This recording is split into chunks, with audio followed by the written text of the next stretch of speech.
All right, good morning. Good morning. So, north of town, I was going like, I could only go about 35 miles an hour. It was raining so hard. So, we are late, and we are starting late. So, I do apologize about that. A couple things that I just wanted to mention while we get started here. The studies, the first two studies, are both up on the internet. I created a playlist in YouTube that's got the first two studies on it, and then this one will be added later this afternoon. So it's good to see Brad and Marshy, guys. It's good to see you guys and everyone else as well.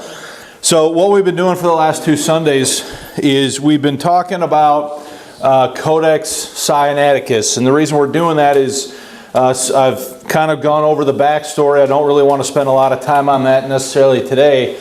And we've just sort of been looking at some things related to the age of the Codex, whether the Codex is really a 4th century Codex. And so what we've done so far is we basically looked at two major points. I've laid out a timeline for you, and I'm going to do that again, but add some different stuff to it this time in a little bit. But we basically have looked at 2 points of significance, and that is the Shepherd of Hermas and then the Epistle of Barnabas. So what we've seen so far, just really quick, is that in 1844, Tischendorf supposedly finds the first, 43 leaves, and he takes them back with him to Germany, and those become known as Codex Frederico Augustinus, named after the king of Saxony that finances the trip. Tischendorf goes back to Mount Sinai in 1853, and he finds nothing. Okay? We've seen that in 1855-56, Simonides publishes a Greek copy of Hermas. Constantine Simonides publishes a Greek copy of Hermas. In 1859, Tischendorf goes back to St. Catherine's Monastery, and he retrieves the remaining 315 some odd leaves, and this becomes known as Codex Sinaiticus. We've seen last week that in 1860 that Constantine Simonides ends up in Great Britain to analyze some manuscripts that had been purchased by a guy named Joseph Mayer. And at that point, he's shown by B.W. Newton a copy of what Tischendorf is fixing to publish. He says, I wrote that in 1862. In September 1862, Simonides writes to British newspaper The Guardian and says that he claimed to have written Codex Sinaiticus all the way back here in 1839, 1840 at Mount Athos, Greece, as part of a project sponsored by his uncle Benedict. Okay, so we went over that stuff last time. We know that he publishes Hermas, a standalone copy of Hermas in 1856. We saw last time in 1843 he publishes a standalone copy of Barnabas. And so Simonides is responsible for two highly significant printings. Hermas and Barnabas are two of the distinguishing features of Codex Sinaiticus, and Simonides has published both of them before Tischendorf discovers anything. Okay, so all of that is sort of review. Okay, now before we go on, does anybody have any just basic questions about all that? This is the second week in a row, third time now that you've seen some of this basic sort of timeline stuff. Okay. So what I want to do to get started with this particular lesson is I actually want to show you a 5-minute, or have you listen to a 5-minute clip of James White talking about this. Okay? So what I'm going to do is, everybody in this room should be able to hear this well enough, but I'm going to unclip my mic, this mic, and I'm going to set it next to the speakers on the computer so anybody that's watching on the internet could hear. That's not going to work.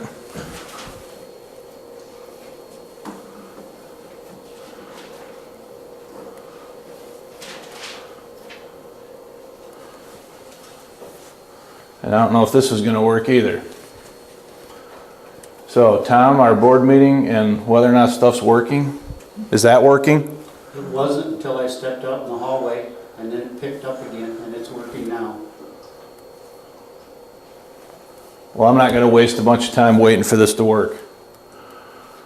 I can make my points without needing to show you that. So what I want to talk to you about today is essentially two things, assuming we have time to do it, and that is, I want to talk to you about some more details related to this, and then I want to start getting into some forensic evidence, some of the forensic evidence about the Codex itself. 2 weeks ago, Bud Chrysler handed me this pamphlet, or this booklet. This was put out by the British Museum in 1934. Okay, and this is the second edition of a booklet that they put out shortly after they acquired the Codex from the Russians. Okay, remember I told you that the cash-strapped Soviet Union sells the Codex to the British Museum in the 1930s. Okay, so when they got it, they put out a couple pieces of literature sort of talking about it a little bit.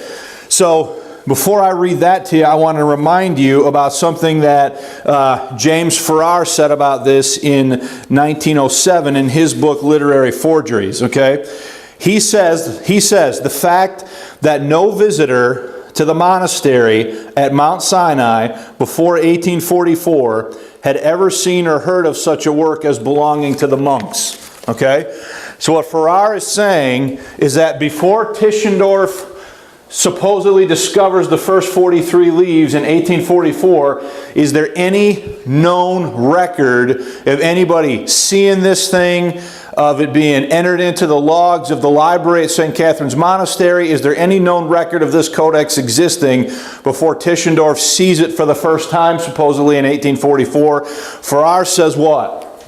No. He says there's no known record of that happening. Okay? So, back to the British Museum's piece here from 1934. There's a line in here, there's a couple lines in here that I want to read to you. Okay? It's comparing Sinaiticus with Vaticanus. It says, whereas Vaticanus has remained safe for a period during the Napoleonic Wars in the security of in the Vatican Library since the 14th century, and Alexandrinus ever since it was presented in 1627 to Charles I of England, and so forth. He says here, it says here that it is indeed likely, though not certain, so this is referring to Codex Sinaiticus, that it had been seen nearly a century before by the Italian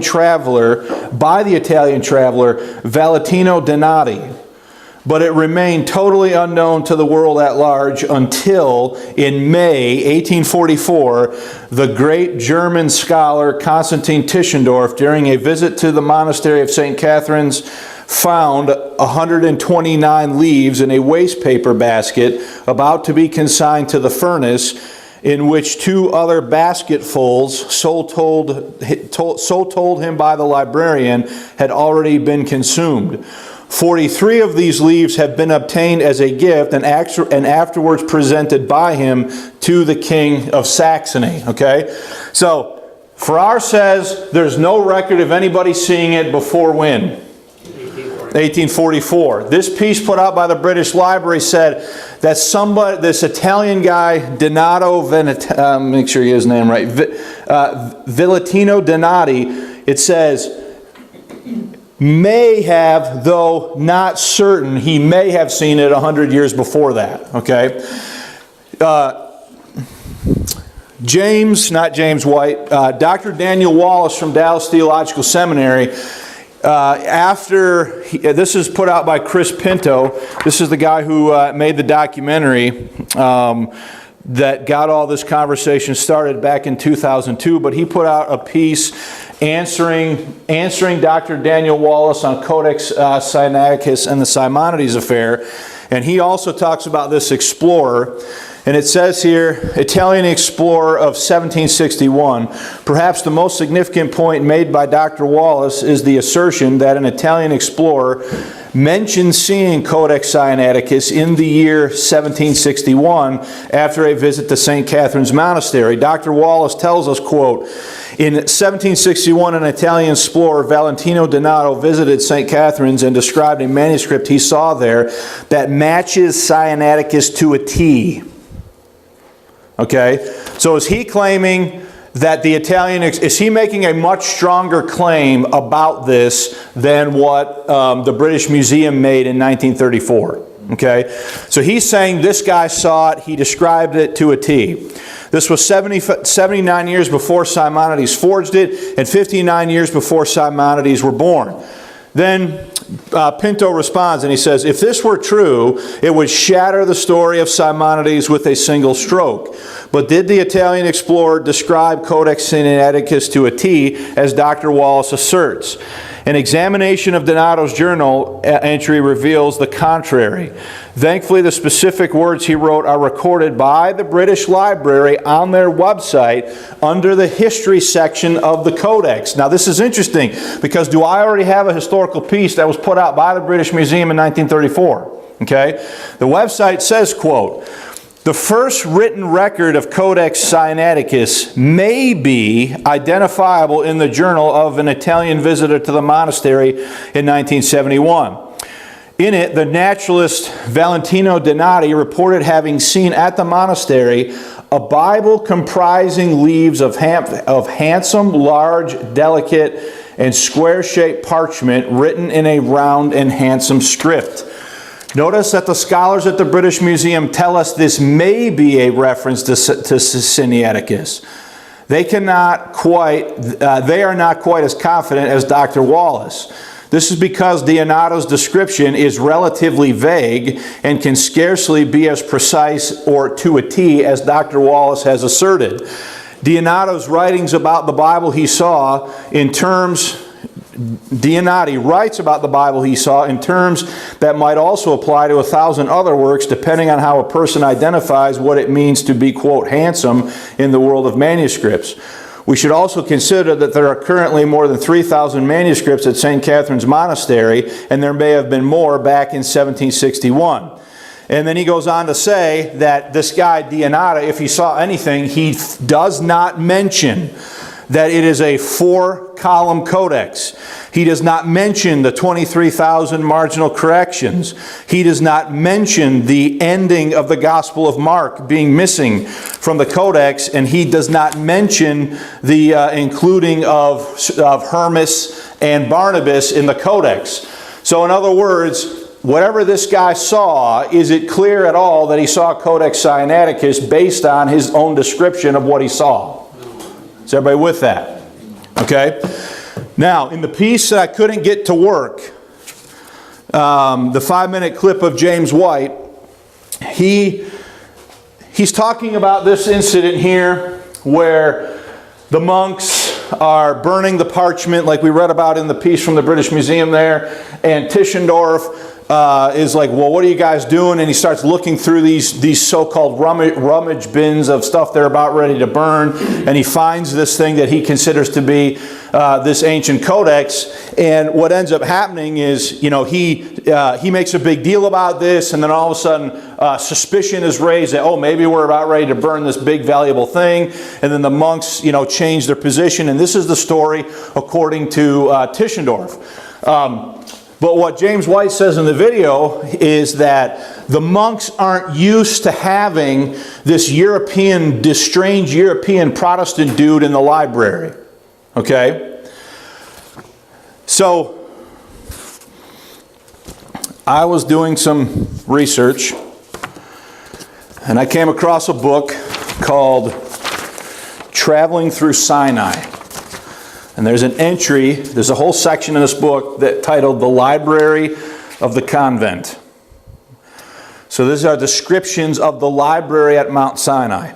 Okay, there is an entry here by a guy named, it says the library 1815. So this would be over here before any of this stuff, right? 1815. This is by a guy named William Turner. Okay, and he says, to my inquiries after manuscripts and a library, the priest answered that they had only 3 Bibles, and I took their word the more readily, as Pollock states, they had no rare manuscripts. Okay? So this guy in 1815, he asks in the library about manuscripts. They say they have 3 what? They say they have 3 Bibles. Okay? And he believes them because of something that another guy, Pollock, stated. Okay? So I went back and I found Pollock. This is from a book called A Description of the East and Other Countries, volume the 1st, Observations on Egypt, and this thing is dated from 1743, 100 years before this thing happens in 1844. Okay? So, as I'm looking at this, he's got an entire chapter on Mount Sinai. Okay? He's got drawings of the topography of the region, of the Mount Sinai region where St. Catherine's Monastery is at. He's even got the positioning of the monastery laid out and marked off for you as far as where it's at in relationship to the surrounding countryside. He's got maps of where it is. He's even got a map in here of the layout of the monastery. Okay, so this is all from 1743, 100 years before Tischendorf discovers anything. Okay, and so you go through this and you read all this, and I want to go to page 153, the top of this paragraph. Listen to what he says. He says, when pilgrims arrive at the convent. Now that is a very important statement. Why is that an important statement? Why is the statement when pilgrims arrive at the convent a very important statement? Because Tischendorf was a pilgrim. What's that? Tischendorf, a pilgrim then? Well, They said that no pilgrims or no... this establishes that, is this a religious pilgrimage site 100 years before Tischendorf discovers anything? So when James White talks about these monks not being used to outsiders being present in their midst, does he know what he's talking about? Okay, let me read more. When pilgrims arrive at the convent, a cloier or lay brother is appointed to attend on them, to prepare their provisions in a place apart, which is which is served in their chamber. They are shown all the chapels and offices of the convent. So if a pilgrim to St. Catherine's Monastery, now think about that just for a minute. In the religious world, why would I want to go to St. Catherine's Monastery? Because this is where Moses supposedly got what? The 10 Commandments, right? And I could drink from the well of Moses, and I could do all this stuff, right, that religious pilgrims would want to do. So what this is establishing is that St. Catherine's Monastery has a long history of A, pilgrims coming to it, B, people being assigned to the pilgrims to not only see to their needs, but also give them tours of what? Of the monastery, right? So it says they are shown all the chapels and offices of the convent, the library, where there are a few manuscripts, but I saw none that were what? Rare. Okay? So here's a guy, 100 years before Tischendorf, saying that he went there, he got a tour of it, he looked around the library, asked in the library, and he didn't see any manuscripts in that library that are what? Rare. That are rare, right? Tischendorf describes the Codex sitting out in the middle of in a storage container for anybody to what? See. For anybody to see, right? So this guy says this in 1743, okay? So now I want to go back to the piece here by Turner, okay? Turner in 1815, he said again, he said, to my inquiries after manuscripts and a library, the priests answered that they had only 3 Bibles, okay? And I took their word the more readily, as Pollock states, that they had no rare manuscripts. So again, that's this guy right here that I just read to you, okay? But Mr. Banks, and he's referring to a William John Banks who visited in 1813. So 2 years before this guy is describing his visit in 1815, okay? By preserving and rummaging, found out a library of 2,000 volumes. So the guy in 1813, he's poking around in there and he assesses that there's how many volumes? 2,000, right? 2,000 volumes, of which, lost my spot, of which 3/4 were manuscripts, and of these, 9/10 were Greek, the greater part were theological, but some were interesting. Mr. Banks bought away a thick manuscript containing Hesperiato on Greek matters and all the stuff that's not necessarily even related to the Bible. It's just ancient Greek philosophy and writing, okay? So, is a guy there 100 years before Tischendorf? Yes. Is he shown the library? Does he see anything rare or startling or out of place, right? Is a guy there in 1813 and another guy there in 1815 that are able to spend enough time to know roughly what's in that library, how many volumes they have, and all of that, right? And what do they report finding? Nothing. Do they have 3 Bibles? Could this Italian guy have seen something when he went in 1761? Yeah, but does that guarantee that he actually saw Codex Sinaiticus? Is everybody with that?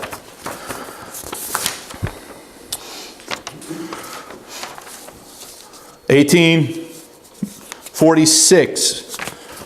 Hang on one second.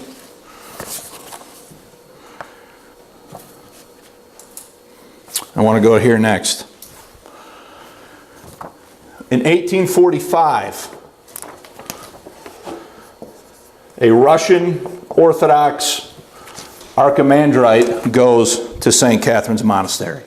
So now this is the year after what? Tischendorf. Tischendorf finds the first 43 leaves in what year? 44. Before this, have there been people there and a long history of pilgrims coming to the monastery, and is there anything of any value or significance reported of having been found as far as rare ancient biblical manuscripts? No. No. Okay. Tischendorf finds what he finds in 1844. The next year, a Russian archimandrite named Spencekey, What a name. Porphyry Uspensky, shows up. Okay?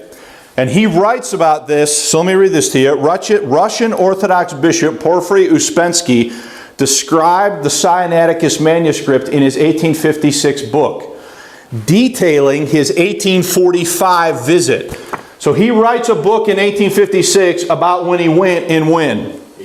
1845. Okay? Now this is all written in Slovak, but it has been translated into English. Let me read to you what he describes, okay? Pay attention to the details. He says, the best Greek manuscripts are stored in the prior's cells. Okay? There are only 4 of them. Now the other guy before that in 1813 said there were 1813 and 1815 said there were how many? 3. Now there's what? 4. There are only 4 of them, and they are very precious for their antiquity, rarity, and handwriting features, their content, the elegance of the beautiful faces of the saints, and the entertaining drawings and paintings. Okay? Then listen to what he says. The first manuscript containing the Old Testament, which was incomplete, and the entire New Testament with the epistle of St. Barnabas and the book of Hermas, was written on the finest white parchment in 4 columns of a long and wide sheet. What is he describing? Codex. He is describing the Codex what? Sinaiticus. Okay? Now, has anybody before that point right there ever described seeing it? Have there been centuries of people coming and going out of the monastery, and has anybody ever said, there's this really valuable thing down there, you guys got to go check it out? Okay? So Spencekey in 45, he's describing looking at whatever he didn't what? Whatever he didn't take with him when he left in May 1844. Okay? So now in 1845, is there definitely something there? Okay? Now, there's a couple things you need to notice about that. Number one, they're described as being locked where? Locked in the prior cells. Why do you think that is? Because they want to keep it secure. Where did he describe it as being? Okay? Even in his story, does he say that when he expressed interest in what they had, he aroused the suspicion of the monks? Yeah. So now do the monks believe that they've got something? And so instead of just keeping it out where everybody can see it, now they start doing what? Locking it in the prior cells. Now this helps explain why, when he comes back in 1853, he doesn't find what? He doesn't find anything because it's not where it used to be. They've what? They've moved it. Is everybody with that? Everybody with that? Amen. And the other thing is, now there are how many Bibles? Now there are 4 Bibles, when back here in 1813, 1815, there were only how many Bibles? So, were there Bibles there, were there manuscripts there in 1761 for the Italian explorer to have found? Or seen, yes, but that doesn't necessarily mean they were Codex what? Sinaiticus. Does Spencekey describe the particular details of exactly what we've observed as being contained in Codex Sinaiticus? Is everybody with that? Okay. And the other thing he says, if you didn't catch it, he says that it's on finest white parchment. Is everybody with that? Okay, so, Yeah. I got a question. So then, in 1845, it was bound, or because in 1844 apparently it was just. That's if you believe Tischendorf. Well, yeah, okay, but then Tischendorf finds. So what did he take? That he must have took something that wasn't in the other. It's my personal opinion that he's not telling the truth, Yeah. and that he cuts out 43 leaves. That the thing is that he cuts it out and takes it with him. So he takes out some of the Old Testament, must be that. Yeah, he takes out he takes out 43 leaves of the Old Testament. Okay. Now the Old Testament was never complete to begin with, and there's a lot of stuff we can get into about that, but we don't have time at the moment to do that. But is everybody with this so far? Okay? Yeah. Is that the same as vellum then? Parchment is vellum, yep. So what Spencekey describes seeing in 1845 matches exactly with what? With what we've observed as being the key distinguishing features of the Codex. It's 4 columns, it's on parchment, it contains part of the Old Testament, all the New Testament, Hermas and what? Barnabas. Okay? Now, one more thing about Spencekey before we go back to, just want to share this with you. After all of this, and Tischendorf getting the rest of it and coming back and it all starting to be printed and stuff like that, after the publication of the Imperial Edition in 1862, a Russian archimandrite, Porphyry Spencekey, who had seen the manuscript at Sinai between Tischendorf's 2nd and 3rd visits to St. Catherine's, but who had been unable to make use of the manuscript, then published a pamphlet entitled Opinion of the Archimandrite Porphyry regarding the Sinaitic manuscript, which contains the Old Testament incomplete and the whole of the New Testament, and the epistle of the Holy Apostle Barnabas in the book of Hermas, which attacks the orthodoxy of the Codex. So here's a Russian archimandrite saying that the orthodoxy of the Codex should be called into question because it contains Barnabas and what? Hermas. And is he describing exactly what's in it? Yeah. Okay? But then he goes on and he makes this really interesting statement here. Okay? One can appreciate that Porphyry had reason to be chagrined that Tischendorf had succeeded in obtaining the manuscript when he had been unable to remove it from Mount Sinai. So the author of this book, J.K. Elliott, is saying, well, the reason why he's writing this is because he's just ticked that he didn't get to take it with him. Okay? Showing... unable to remove it from Sinai, but again, it is the tone of his criticism which is of interest, showing that there were certain features about Codex Sinaiticus, in this case, its text differing as it does so often from the Byzantine manuscripts. So this Russian archimandrite is calling into question the authenticity of the Codex because of the wide variant readings that differ from the Byzantine text. And he's saying it is therefore what? Fake. It's not the true what? It's not the true text, he says. Okay? Then he goes on and he says, these relics have been exposed in the sight of the whole people of the capital for the space of 2 weeks. And this people looked affectionately on the relic of Sinaitic antiquity and kissed it devoutly, knowing nothing of its heretical origin, neither perceiving any foul odor from it. I expect that Tischendorf, knowing well how dangerous this relic is for us, laughed in secret at our blissful ignorance. Ooh. That's interesting. Okay. Who brought up, remember we were discussing the originals? And the attitude people would have if the originals still exist? And how they would kiss them and worship them and do all this stuff? What are the Russian people doing when this codex is put on display in public? They're doing exactly the thing that you would expect sinful men to do. Okay? Now, is everybody with all this so far? So that's 1845. 1846. Lot thickens. Lord Lindsey. It's another British guy. 1846, Lord Lindsey. He says, in the Archbishop's apartment, now used as the treasury, we were shown a most beautiful manuscript of the Gospels in Greek on vellum in uncials. And uncial are capital letters of gold. I thought it good that this were in the British Museum. He talks about the illuminations and so on and so forth. I don't think he's talking directly here about Codex Sinaiticus, because Codex Sinaiticus has no illuminations in it or drop caps. But the point I want you to get here is, again, he describes these things as now being kept where? In the Archbishop's what? Apartment. So, the shenanigans of Tischendorf in 1844, has it caused the monks at the monastery to change their practice and how they're dealing with this stuff?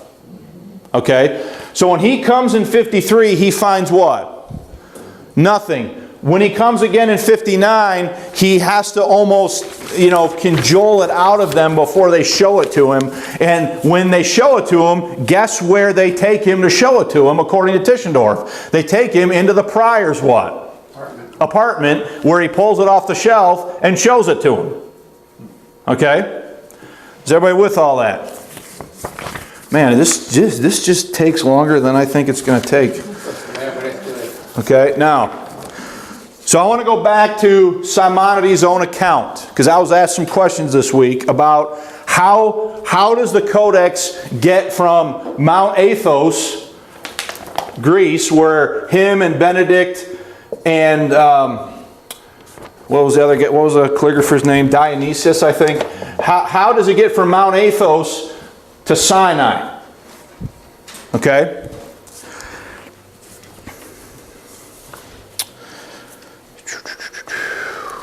So, let me find. All right. He said, so I'm quoting from what Simonides wrote to the paper, the British paper, The Guardian. He says, I therefore took possession of this book, and prepared it by taking out the leaf containing the discourse. Now what he's talking about here is, remember that the goal here is to prepare a gift for the Tsar of who? Russia. So what Simonides claims is he went through the monastery there at Mount Athos, and he found a fairly large codex that was relatively blank, that it only had a couple things written on it, and so he cut that out, and he started with a codex. He started with a book that had blank sheets in it already, and then he transcribes onto that what becomes the Codex Sinaiticus. Okay, so he says, "I therefore took possession of the book and prepared it by taking out the leaf containing the discourse, and by removing several others injured by time and moths. After which I began my task. First I copied out the Old and the New Testaments, then the Epistle of Barnabas, the first part of the pastoral writings of Hermas in capital letters or uncial characters, in a style known in calligraphy as," and then he gives some fancy Greek word, I don't know what it means. "The transcription of the remaining apostolic writings, however, I declined, because the supply of parchment ran short, and severe loss which I sustained in the death of Benedict induced me to hand the work over to one of the binders of the monastery for the purpose of replacing the original covers made of wood and covered with leather, which I had removed for convenience. And when I had done so, I took it into my possession." Okay? So before he's done, he runs out of parchment, number one, and number two, his uncle dies. Okay? So this is sort of like, okay, well, if the whole goal of this was for the uncle to get a printing press so he could print stuff, and now the uncle's gone, this sort of throws this whole thing into question, right? "Sometime after this, having removed to Constantinople, I showed the works to the patriarchs Adamantus and Constantinus."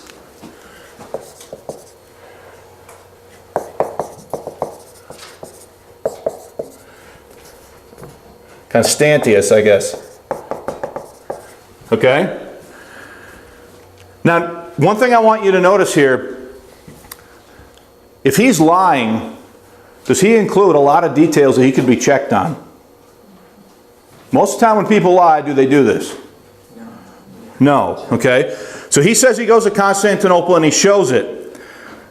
He shows it to Adamantius and Constantinus, and communicates to them the reason for the transcription.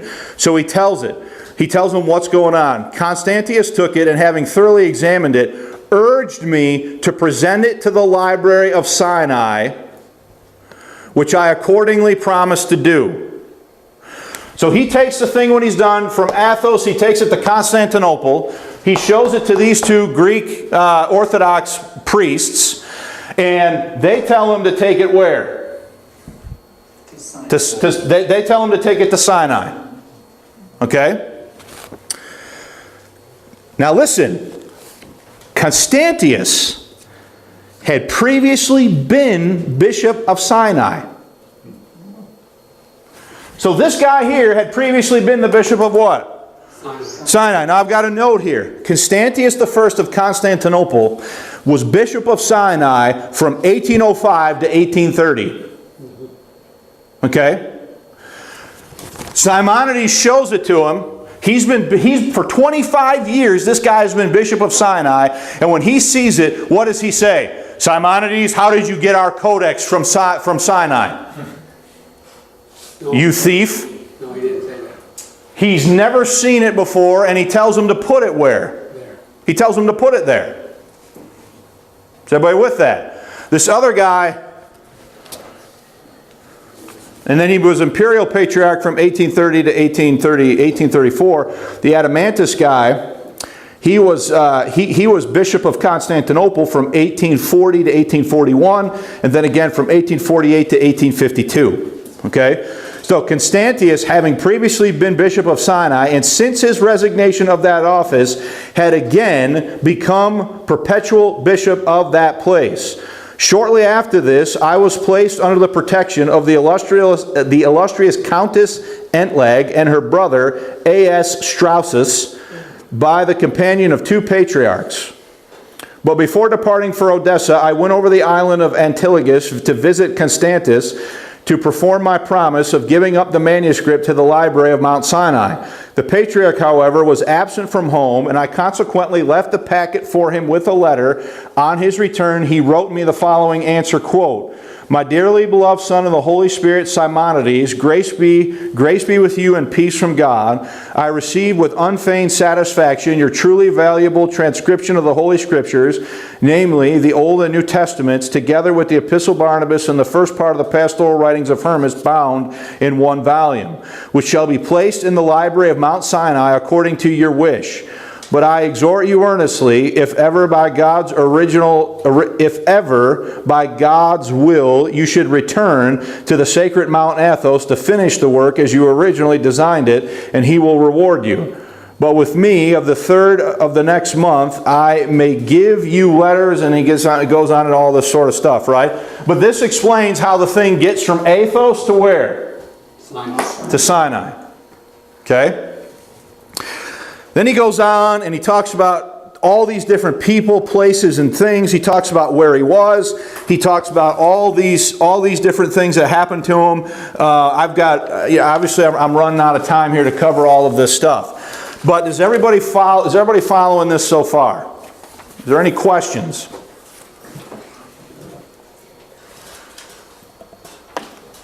Just a comment, in my thinking, it's significant that they describe it as the finest white parchment if it's supposed to be a century old. It's a great question. I mean, Good observation. years old. You're anticipating nicely, Fred, where I want to go next. Move to the front of the car. You don't have to do homework this week.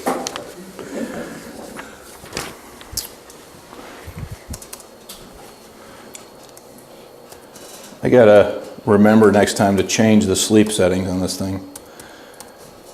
So, from the same letter, Fred, to the Guardian newspaper from September 1862, Simonides says that in 1850, so I'm going to have to put this up here, that in 1852, he says, in 1852, I saw it there, myself, referring to St. Catherine's.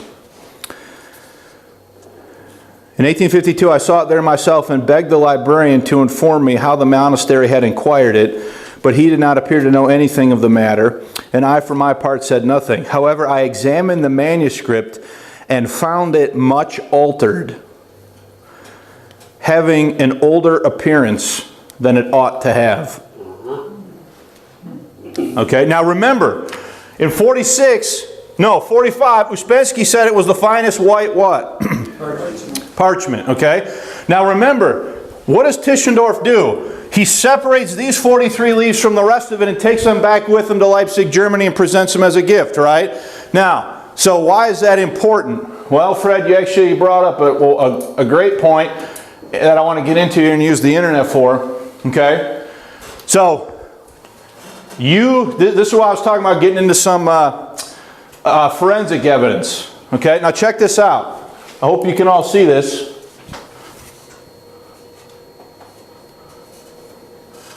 On the left, these are the sheets. These are photographs of the 43 leaves from 1844, Codex Frederico Augustanus.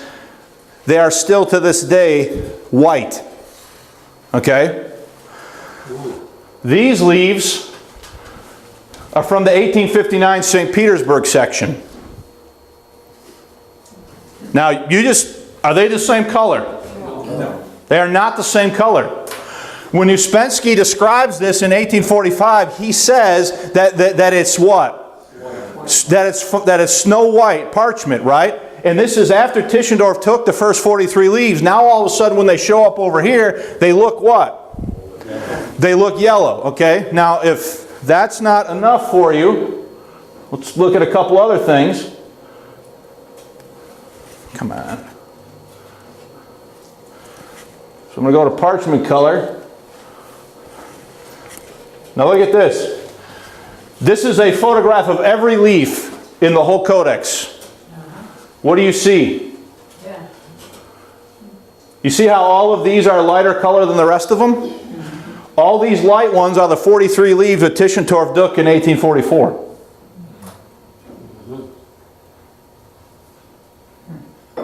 Are you with that? They're still white. They're still white. Okay? The ones Tischendorf takes are what? White. The first ones he takes are still what? They're still white. The ones that he takes later on are now all of a sudden mysteriously a different what?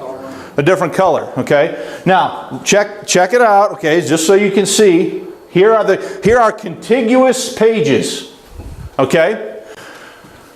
Notice, so if you were looking in a book, this is the way this would lay in the book. This page is one color, the very next page is what? A different color. Okay? This one's even more visible. Check that. So this is one of the ones he cut out. This is one of the ones he what? He left, right? So physically, from a forensic analysis, the thing is not aged in a way that is even remotely... Look, if this is aged to this degree, why would the page immediately adjacent to it not be aged what? Accordingly. Unless these things had been separated from each other and somebody had messed with it. That's what happened. Okay? And there's another example here. There's 2 or 3 more examples here of these contiguous pages that are, not the same what? Not the same color. Okay? So, this is from 1913. New Testament Textual Criticism, Its History and Results by James Alexander McGlaunt, page 44 in a footnote. When we read of Constantine that's talking about Emperor Constantine back in the day. I'm just going to cut to the chase for the sake of time. He said the latter was rescued from oblivion nearly 50 years ago, having been found in the monastery of St. Catherine's Mount Sinai by the famous critic Tischendorf, and now lies in the library of St. Petersburg. It was written on snow-white vellum, supposed to have been made from the skin of antelopes. He says, see, it depends on which portion of it you saw. If you saw the part that was in Germany, it was what? It was white. If you saw the portion of it that was in Russia for a time, it wasn't what? It wasn't white. When Spencekey saw it in 1845, he described the whole thing. See, he sees it after he takes the first 43 leaves, and he says that the whole thing is still what? White. And then later on, you see the obvious funny business that's happened to the Codex. Somebody took that thing and aged it to make it look what? Old. Okay? Any questions about that? Simonides himself says that when he saw it again in 52, that it didn't look like it should have looked. That it looked like somebody had messed with it to make it look what? Aged. Okay, now who do we know had their hands on it during that time frame? The only 2 people that we know that had their hands on it during that time frame, well maybe 3, were Tischendorf, Spencekey, and the monks at Sinai. Okay? Now you tell me who you think the most likely culprit is for who did something to it. They found out it was maybe valuable. Okay? Which time we... Okay. A couple other things from a forensic standpoint. In its April 1863 edition, the Christian Remembrancer editorial asks a question which Eliot considers a telling, amusing point against Simonides, and the question is this: are the worm-eaten holes through the letters, or do the letters avoid the holes? Now, do you understand? If the thing is old and it was aged in a consistent way and moths got into it and worms got into it, they would have just eaten through the page and they didn't care what they would have what? Eaten through. Is everybody with that? Okay? So even this question is being raised in 1863 by the Christian Remembrancer, okay? And this is becoming an important point. So I'm going to go back here. So they wrote around the holes. And I need Choir 12.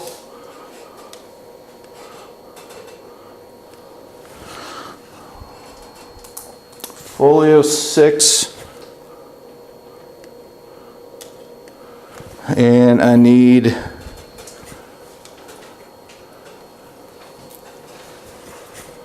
that should do it. Probably only going to have time to show you one of these things.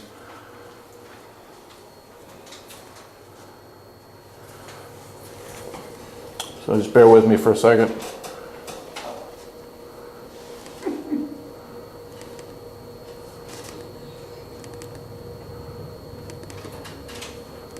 Okay, so, oh, there we go.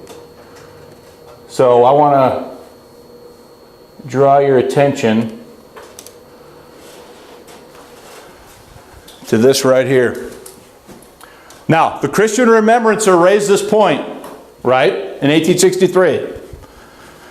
Notice how these two lines all of a sudden bend upward, and the letters all of a sudden get shorter, so that they can miss what? The wormhole was already in the parchment when the scribe put the text on the parchment. Now again, does that match the story? What does Simonides say? He said that he found a codex of largely blank parchment. He said he cut out a little bit of writing and he cut out some leaves that had obvious damage on them, that were so damaged he couldn't use. And then he wrote on that parchment, right? So is he, whoever the scribe was, are they writing around the wormhole?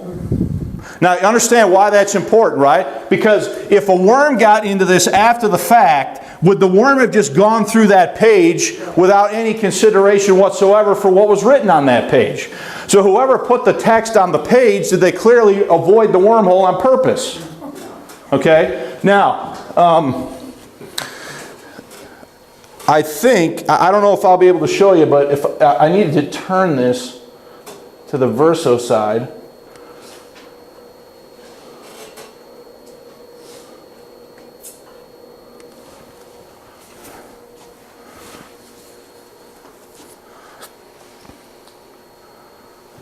And if you go to the same section on the reverse side, you will notice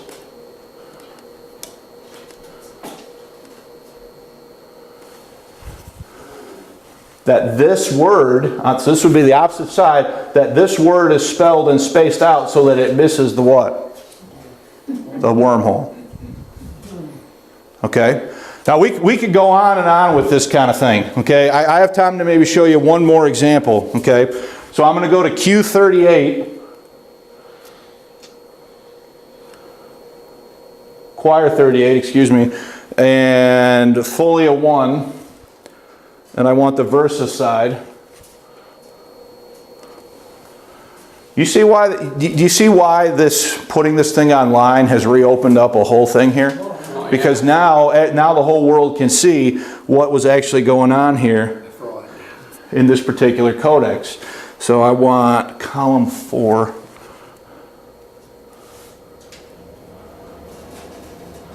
Right there.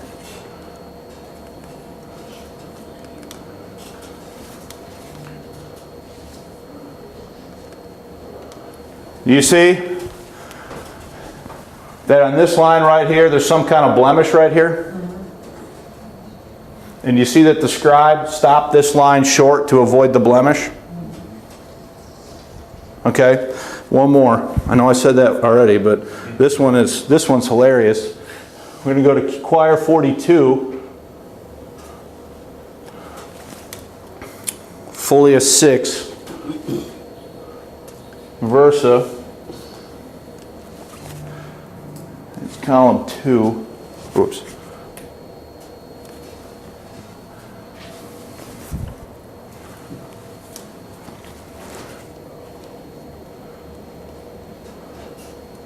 Did it go? Oh, it's working on it. All right, while we wait for that, is everybody seeing? So you have a lot of different things going on here, right? You have the distinguishing features of the Codex. You have the things that people have said about it. You have this, literally, does it appear that this thing just drops out of the clear blue sky in 1844?